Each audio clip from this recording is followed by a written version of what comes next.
นะครับผักสดๆครับวันนี้เราจะมากินตำนะครับ อันนี้พริกนะครับ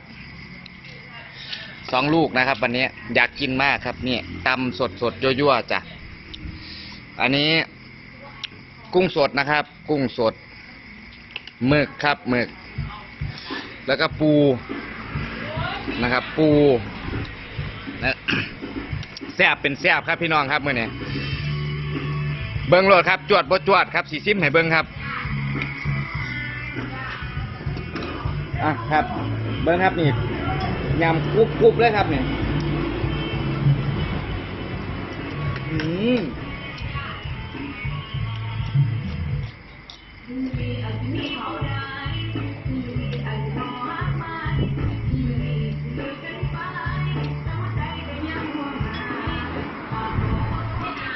ครับ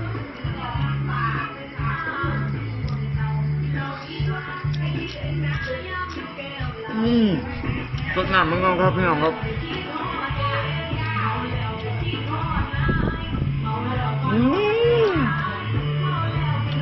ครับพี่น้องครับ